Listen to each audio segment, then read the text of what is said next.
is Saturday for the amateur qualifier at the 2021 Tennessee Knockout. This is the afternoon race. I pre-qualified and didn't have to race in the morning. We're off!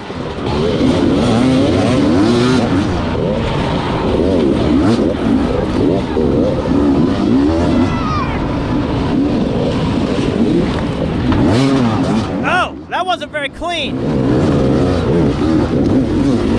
Oh, I crossed over on the box up there. I didn't even know I did that. So like I said in the prologue hot lap, it is really dry this year. And it's very unusual because normally when you touch a Tennessee rock with your tire, you're usually flipping over and on your back. This year is completely different. You can charge, you can hit it. Look, I'm just crashing and bashing, and I'm not wiping out. The course starts going up the creek bed here further than I ever remember for the Saturday races, and it's getting hectic. Woo-hoo-hoo! Yeah.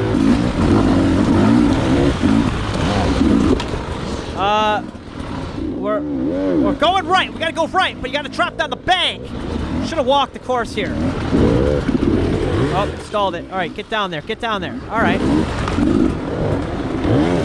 This would have been helpful to scout out before. I didn't know what was going on here.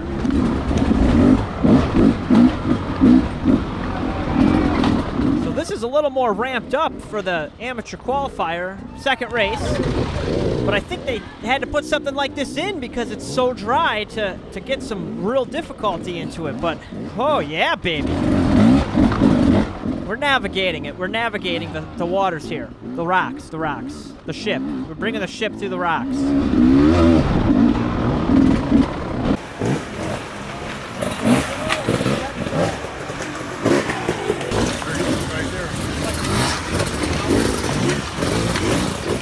The top 30 riders from this race make it into the Sunday event, main event. It is not easy to make the top 30. It is very competitive. You've got riders all over the country and now all over the world arriving here to try to make that top 30. And so you got to be on your game. You got to have a very good, solid ride. And it's just a matter of staying consistent. You got to be really, really consistent, and you also have to carry some pretty good speed. And the focus is to not make a mistake. Just be very consistent, very smooth, and do not wipe out. All right, no, that's not going to kill us, but it's not good. That is not good. Those are seconds off the clock that I now have to make up. I have to go even faster. We're digging a hole, but that's the point, is you really got to be smooth and consistent. Oh, look how dry. That stream there is normally full of water. It's very dry. So this is pretty similar to years in the past, and it's so dry that this single track is beautiful. I mean, you can just send it. It's like a hair scramble.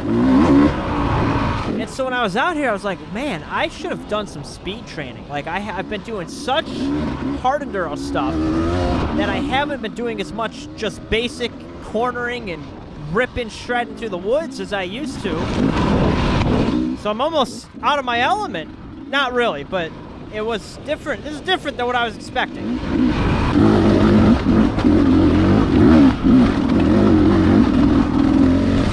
Because it's so dry, you're going faster over all this rock. I mean, it's just uncomfortable. It's so rough and bumpy. And you're just trying to go as fast as you can. So I'm hanging on, and my hands were starting to hurt.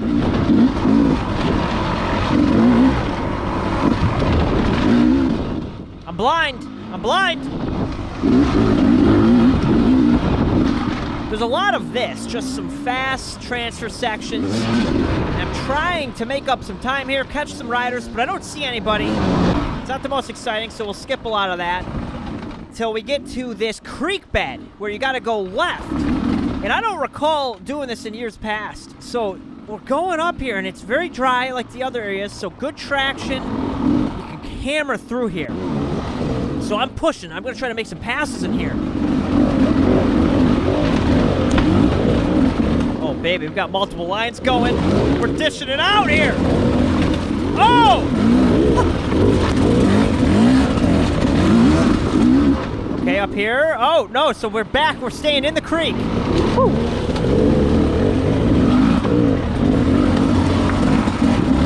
Oh, come on. Hit it a little faster, you little wimp. Come on. I'm yelling at myself. I'm my own keyboard warrior, yelling at myself. When you get into a section like this, you know, I did not know anything about this, did not walk it. You can't really get out here. It's really far out. So I'm looking way down the line. See, that guy had a bad line. I'm worried about taking a dead-end line and screwing myself.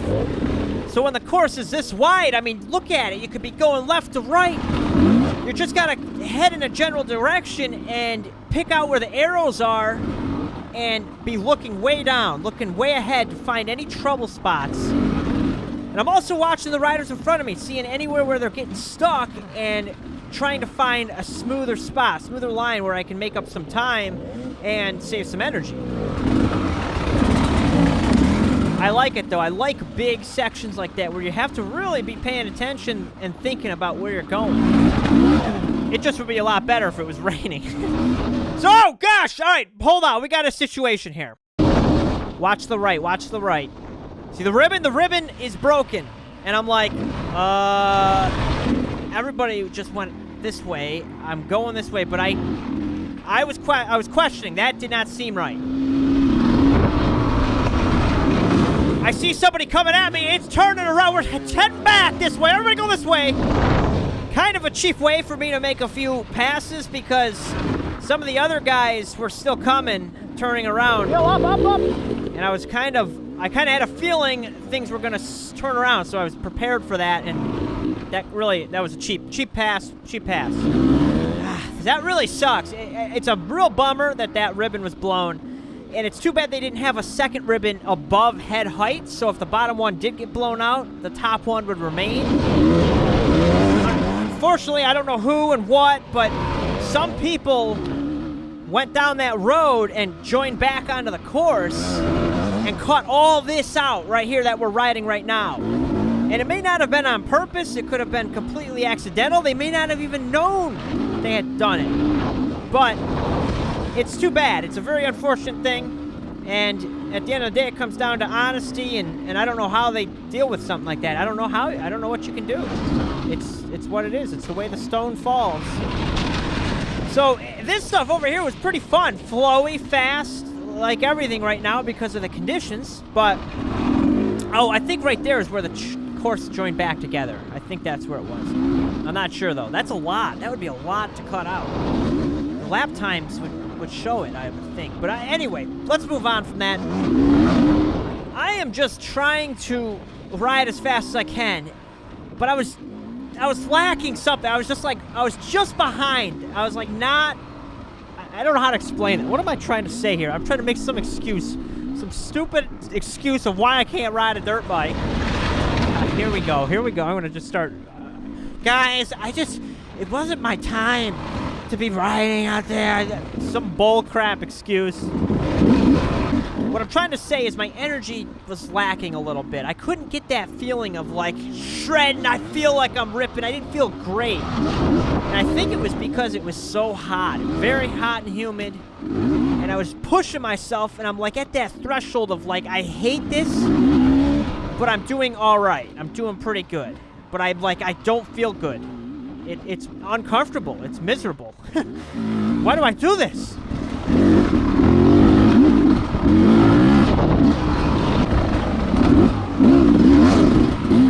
What the heck? Come on! I was running so the one thing, I'm running like the softest moose. Here I'm thinking like, we gotta get ourselves ready for some super slick conditions. I got the softest moose in with a 140 tire. It's the Kenda Gnarly. And we're on like this. We're on these roads. I'm thinking, why? I got this flat tire out there trying to run this high-speed roads. I'm going to cut a lot of that out. We get into some tighter stuff.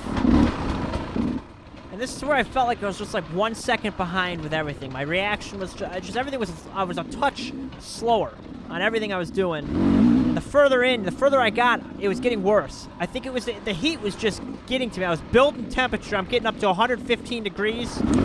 And pretty soon my radiator cap's going to blow over and I'm going to be steaming. My helmet pops off and there's steam flying out of my head and ears. And that's when you know it's too hot.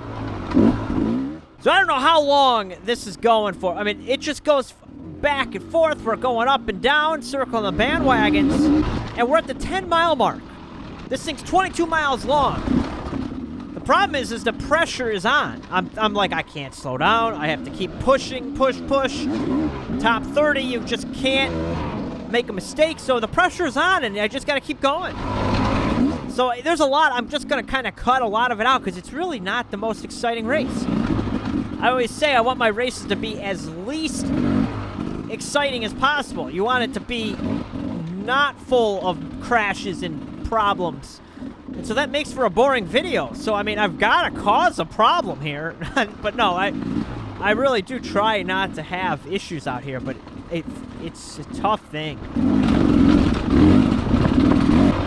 I started losing a little steam after that section. I get a little bit of a bobble going, and then that's when Wade here passes me. Yeah, excuse me. I'm all right. Don't worry about that. We're not cutting crap. We're going to power through the video. Just like we're powering through these rock gardens. Although, where's... I know I get past here. Here. Woo! I'll let him go. He's flying. And I'm suffering. I'm dogging. I'm dogging back here. And, you know, I said the heat is a factor, but, you know, I was thinking about this. I had an epiphany last night. I woke up in the middle of the night, and I started Googling Olympians. What are their day-to-days? And they train. They wake up, and they train from the morning to pretty much late afternoon to dinner time almost. I mean, they have a lunch, and then they take a nap. But they're training like 6 hours a minimum a day. Every day, maybe one rest day a week. At a minimum, they're getting 8 hours of sleep. And their diets are incredibly controlled. They don't eat bad. And it's just refined. And I reflect onto my life, and I see myself working late nights and getting up super early trying to get the dirt bike together, putting videos together, and eating Oreos at random moments of weakness as I stress out trying to get everything ready for the upcoming race. And then getting in the car and driving 13 hours on the road, living off truck stop food, and making stops at cheap hotels where you don't want to look under the sheets and you turn your blinders on because there's weird things happening in your hotel and you just have to sleep a couple hours and then grab fake eggs from the free included breakfast and get back on the road. It's a tough life, and it makes me wonder, what is harder? Driving and getting to the race or the race itself? We'll pick up on this conversation later, but we're coming into the downhill swamp, which we're running backwards, so we're going up this side. Stay on the left, I got a couple breaths of air and took a look at where I'm going, and I take the left side, as everyone mentioned. And we just crawled right up this thing.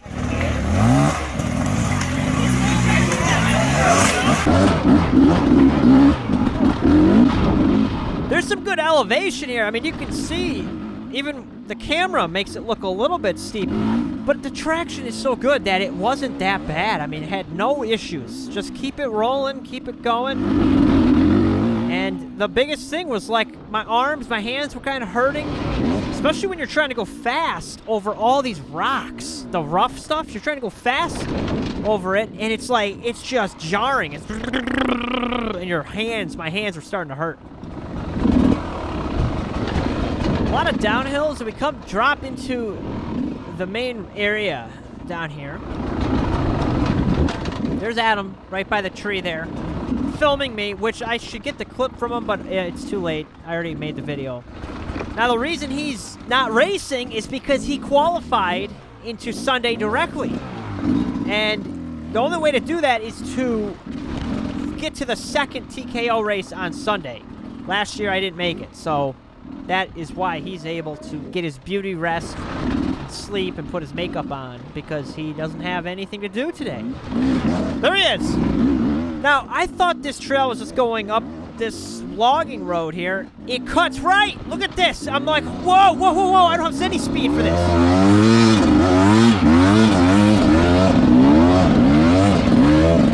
Yikes! I barely made that. Thank goodness I got the 300. She powered right up it on the beta. Except for I just put it in a neutral. There we go.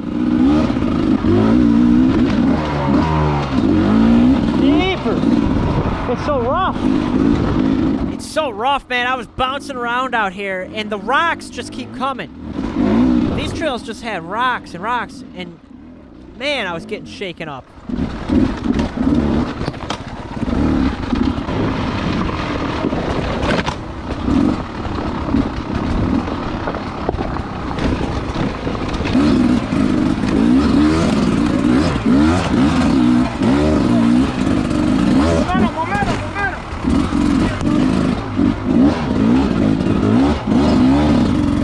Was a little tricky. You had to just shoot up some rocks uphill here.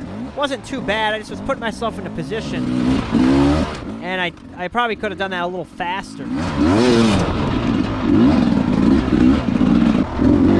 So from here out, there wasn't anything too crazy. A lot of sections like this where it was fast, rocky, and I was pushing through it, and I think I may have pushed a little too hard, because at the very end there was this creek section. Unfortunately, the camera was dead here. And I had a moment where I was like, oh, gosh.